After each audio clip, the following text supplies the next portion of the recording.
안녕하십니까. 의예과 1학년 의료정보 통계학 항상 싱글벙글 하조의 2021-5340 송창헌입니다. 저는 Effectiveness of COVID-19 Vaccine Against the B.1.617.2 Delta Variant에 관련된 논문에 대해 설명하도록 하겠습니다. 목차입니다. 논문 소개부터 하겠습니다. 이 논문 같은 경우 B16172 델타 변종에 대한 코비드 백신의 효과에 대해 설명하고 있고요. 저널은 The New England Journal of Medicine으로 2021년 6월 22일에 등재되었습니다. 임팩트 팩터는 91.253입니다. 제가 논문을 선정할 배경입니다. 현재 가장 큰 이슈는 바로 코로나입니다. 코로나 때문에 세계가 많이 변화했고 또 많이 변하고 있습니다. 지금 모든 나라에서는 백신을 통해 코로나 이전의 삶을 돌아가고 있습니다. 하지만 문제는 올 여름 델타 변이 때문에 발생했습니다. 이로 인해 이전의 삶으로 돌아가는 것이 많이 늦어졌습니다. 그렇다면 현재 백신은 델타 변이에 대해 얼마나 효과적인 것일까요? 저는 이것이 궁금해서 이 논문을 선정하게 되었습니다. 다음은 인트로덕션입니다. 시작은 인도에서부터입니다. 인도는 2021년 5월 초 기준 매일 40만 건 이상의 코로나 감염자가 발생하고 있으며 4천 명 이상의 사망자가 보고되고 있습니다. 이러한 이유는 바로 델타 변종 때문입니다.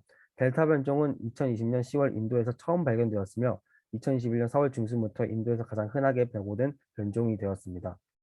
2021년 5월 19일 기준 이 변종은 43개의 국가에서도 발견되고 있습니다.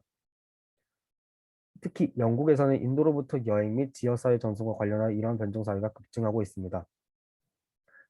우선 델타 변종에 대해 얘기하기 앞서 영국의 상황에 대해 먼저 설명하도록 하겠습니다.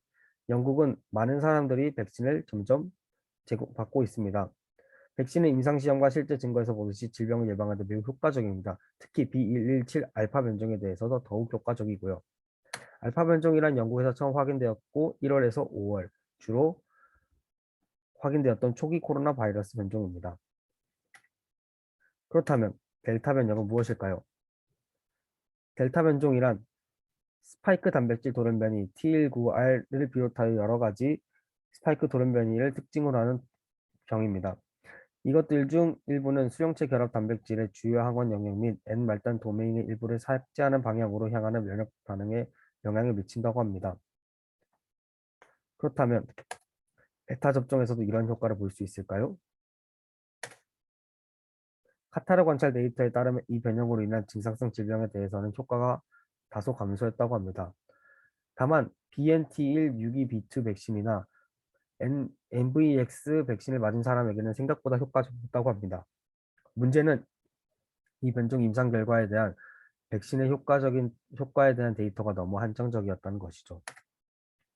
그래서 지금 이 논문의 목표는 델타 변형으로 인한 증상성 질병에 대해 BNT162B2 그리고 아스트로제니카의 효과를 추정하는 것입니다. 메서드입니다. 스터디 디자인부터 설명하겠습니다. 이 논문은 델타 변종에 대한 예방접종의 영향을 추정하기 위해 두 가지 접근법을 사용했습니다. 먼저 델타 변종이 순환하는 기간 동안 알파 변종과 비교하여 델타 변종으로 인한 증상성 질병에 대한 백신 효과를 추정하기 위해 테스트 음성 환자 대조군 설계를 사용했습니다. 두 번째로는 주순환 바이러스, 그러니까 알파 변종 대비 델타 변종으로 인한 환자 비율을 예방접종 현황에 따라 추정했습니다. 다음은 데이터 소스입니다. 5가지가 있는데 간략하게 설명하고 넘어가도록 하겠습니다. 백신의 스테터스 2021년 5월 16일까지 발생한 예방접종 관련 데이터와 각 접종량별, 접종일, 백신 종류 등을 추출했습니다. SARS-CoV-2 테스팅 2020년 10월 26일부터 2021년 5월 16일까지 모든 양성 PCR 검사에 대한 데이터가 추출되었습니다. Identification of Variant 델타 및 알파 변종을 식별하기 위해 전체 유전자 연기설을 사용하였습니다. 높은 비율의 샘플이 테스트된 웰컴생어 연구소를 포함한 실험실 네트워크에서 연기설을 수행하였습니다. 또한 PCR 스파이크 유전자 표적 상태는 각 변종을 식별하기 위해 두 번째 접근법으로 사용되었습니다. 데이터 링키지 위에 설명한 세 가지 소스는 내셔널 헬스 서비스 번호 사용에 연결되었습니다. 또한 이러한 데이터 소스는 환자의 생년월일성 등등과 관련된 데이터와 연결되었습니다.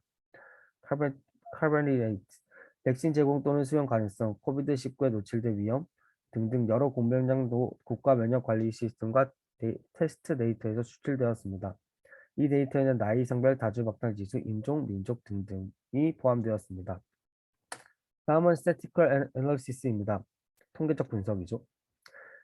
검사 음성 환자 대소군 분석 경우 예방접종을 받지 않은 환자와 비교하여 예방접종된 환자 중 PCR 확진 환자가 나타날 확률을 추정하기 위해 로지스 회귀 분석을 사용하였습니다. 케이스는 태그 패스 PCR 분석에서 염기서를 통해 델타 변이체를 갖고 있거나 S 표적 양성을 뜨는 것 또는 알파 변이를 갖고 있거나 S 표적이 음성이 뜨는 것으로 나누었습니다.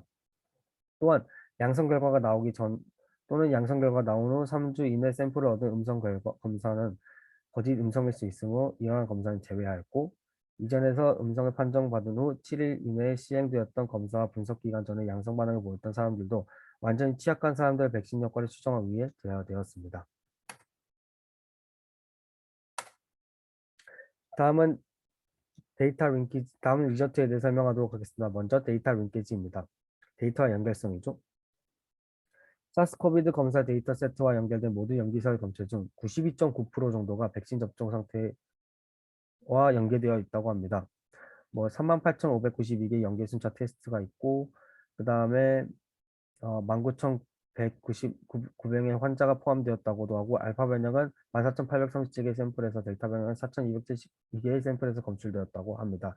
백신은 아까 말했듯이 아스트라제네카와 BNT1 622를 사용하였습니다. 다음은 Descriptive Characteristics, 기술적인 특징입니다. 변형에 따른 연구 인구에서 코비드-19 확자의 특성은 여기 두 표에 나와 있습니다. 이 표를 보면 연령 분포나 다중 박탈 지수에 대해 별 차이는 보이지 않습니다. 특히 70세 이상의 두 변종 중 적은 환자의 70세 이상에서는 두 변종에 대해 적은 수의 환자가 발견되었고, 또한 요양원 거주자들 사이에서는 9명 만에 발견하였으며 모두 알파 변종이라고 합니다.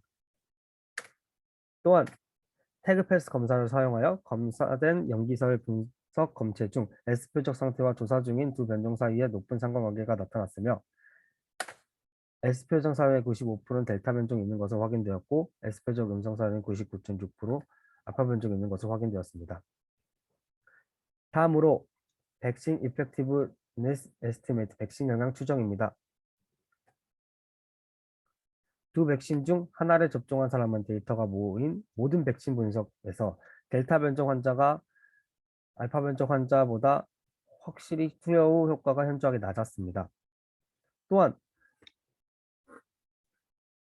BNT1 622B2 백신과 아스트라제네카 백신에서 차이인 11.9%와 18.7%를 비교해 보니 두 백신 모두에서 델타 변종 환자의 효과가 확실히 낮았습니다.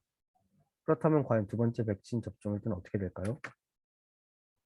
보시다시피 모든 백신 분석에서는 백신 효과는 알파 변종의 경우 81.5%, 변종이고 79.6%, BNT1 622B2 같은 경우 93.7%, 88.0%, 아스트라제네카 같은 경우 74.5%, 67.0%입니다. 이는 백신이 2회 맞으면 더욱 알파 변종과 차이가 없음을 의미합니다. 다시 한번 그래프를 보면서 얘기하겠습니다. 여기 보시면 1회 때는 큰 차이가 보이는 것과 달리 2회 때는 확실히 차이가 감소했습니다. 자, 이제 디스커션으로 넘어가겠습니다.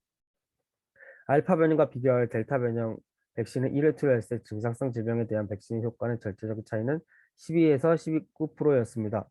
그러나 2회 접종 후 백신의 효과 차이는 미미해졌습니다. 이는 BNT1 622B2나 아스트라제네카 모두 해당되었고요. 확실한 건 두 백신 모두 분명한 효과가 나타났고 2회 접종 후 높은 수준의 효과가 나타났다는 것입니다. 또한 두 변종 모두 아스트라제네카 백신을 2회 접종한 것보다 BNT1 622B2 백신을 2회 접종한 것이 더 효과가 높았으며 이는 보고된 임상시험 결과와 일치했습니다.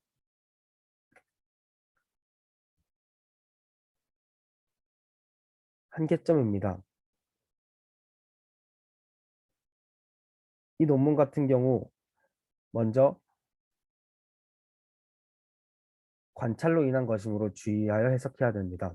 또한 PCR 테스트의 민감도나 특이성이 낮으면 사례와 대조군이 잘못 분류되어 백신의 효과와 추정지를 약화시킬 수 있다는 점도 있습니다.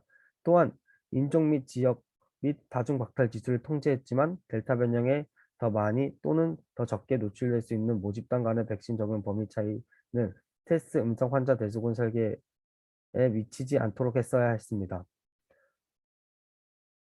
또 분석 테스트 음성 환자 대수군 설계의 잔류 교양 요인이 백신의 효과의 두 추정치와 동일하게 영향을 미치거나 최소한 두 변형에 대한 주어진 백신 효과의 비교를 위해 조정된 생산비를 편향시키지 않을 것이라고 가정한 점도 있습니다.